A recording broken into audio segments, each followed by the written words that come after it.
भारतीय संविधान के भाग 4 के अनुच्छेद 36 से 51 तक में राज्य के नीति निर्देशक तत्वों की विवेचना की गई है। आइए जानते हैं कि आखिर में यह राज्य के नीति निर्देशक तत्व होते क्या हैं। दोस्तों, राज्य के नीति निर्देशक तत्व वैसे सिद्धांत होते हैं जिनको ध्यान में रखकर कोई भी सरकार अपनी नीति बनाती है। भारतीय संविधान में राज्य की नीति निर्देशक तत्व को आयरलैंड के संविधान से लिया गया है तथा इसका उद्देश्य कल्याणकारी राज्य की स्थापना करना है।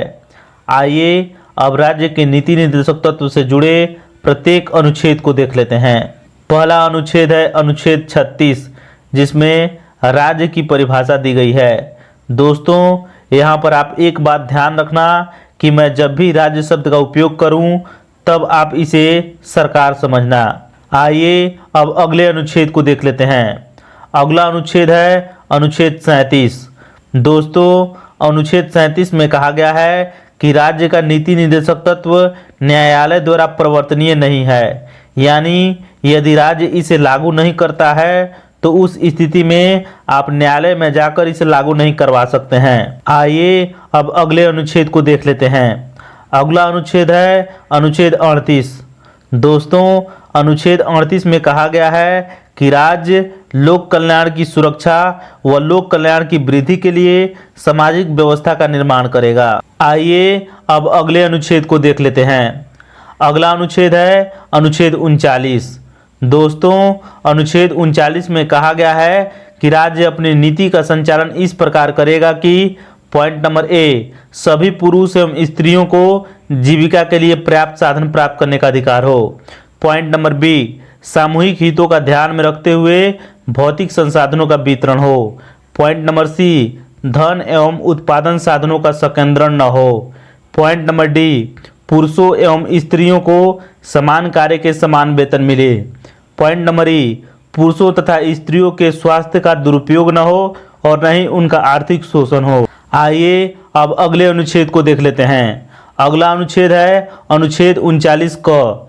इसमें कहा गया है कि राज्य लोगों के लिए समान न्याय एवं निःशुल्क कानूनी सहायता की व्यवस्था करेगा। आइए अब अगले अनुच्छेद को देख लेते हैं। अगला अनुच्छेद है अनुच्छेद 40। दोस्तों, अनुच्छेद 40 में कहा गया है कि राज्य ग्राम पंचायतों को स्वायत्त शासन की इकाइयों के रूप में संगठित करेगा।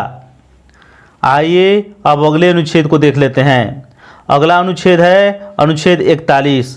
दोस्तों, अनुच्छेद 41 में कहा गया है कि राज्य आर्थिक और शैक्षिक दृष्टि से पिछड़े वर्गों का विशेष ध्यान रखेगा। आइए अब अगले अनुच्छेद को देख लेते हैं।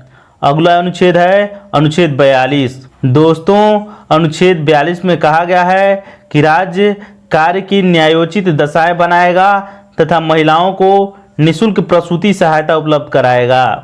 आइए अब अगले अनुच्छेद को देख लेते हैं। अगला अनुच्छेद है अनुच्छेद 43। दोस्तों, अनुच्छेद 43 में कहा गया है कि राज्य उद्योगों के प्रबंधन में मजदूरों या श्रमिकों के भाग लेने का अधिकार प्रदान करेगा। आइए अब अगले अनुच्छेद को देख लेते हैं। अगला अनुच्छेद है अनुच्छेद 44। दोस्तों, अनुच्छेद 44 में कहा गया है कि राज्य समान नागरिक संहिता लागू करने का प्रयास करेगा। आइए अब अगले अनुच्छेद को देख लेते हैं। अगला अनुच्छेद है अनुच्छेद 45। दोस्तों, अनुच्छेद 45 में कहा गया है कि राज्य 6 से 14 वर्ष तक के बच्चों को निःशुल्क व अनिवार्य शिक्षा प्रदान करेगा।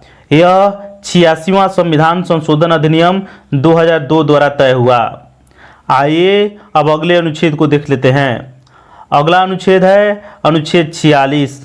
दोस्तों, अनुच्छेद 46 में कहा गया है कि राज्य अनुसूचित जाति, अनुसूचित जनजाति तथा दुर्बल वर्गों के हितों का ध्यान रखेगा। आइए अब अगले अनुच्छेद को देख लेते हैं। अगला अनुच्छेद है अनुच्छेद 47। दोस्तों, अनुच्छेद 47 में कहा गया है कि राज्य लोगों के पोषाहार स्तर और जीवन स्तर को ऊंचा करने तथा लोक स्वास्थ्य का सुधार करने का प्रयास करेगा और मादक पदार्थों एवं हानिकारक औषधियों का निषेध करेगा। आइए अब अगले अनुच्छेद को देख लेते हैं। अगला अनुच्छेद है अनुच्छेद 48। दोस्तों, अनुच्छेद 48 में कहा गया है कि राज्य कृषि और पशुपालन को आधुनिक ढंग से संगठित करने और दुधारू पशुओं के वध पर रोक लगाने के लिए कदम उठाएगा। आइए अब अगले अनुच्छेद को देख लेते हैं। अगला अनुच्छेद है अनुच्छेद 49। दोस्तों, अनुच्छेद 49 में कहा गया है कि राज्य राष्ट्रीय महत्व के स्मारकों, स्थानों और वस्तुओं के संरक्षण करेगा। आइए अब अगले अनुच्छेद को देख लेते हैं। अगला अनुच्छेद है अनुच्छेद 50। दोस्तों, अनुच्छेद 50 में कहा गया है कि राज्य की लोक सेवाओं में न्यायपालिका को कार्यपालिका से पृथक करने के लिए कदम उठाएगा। आइए अब अंतिम अनुच्छेद को देख लेते हैं। दोस्तों, राज्य के नीति निर्देशक तत्व का अंतिम अनुच्छेद है अनुच्छेद 51।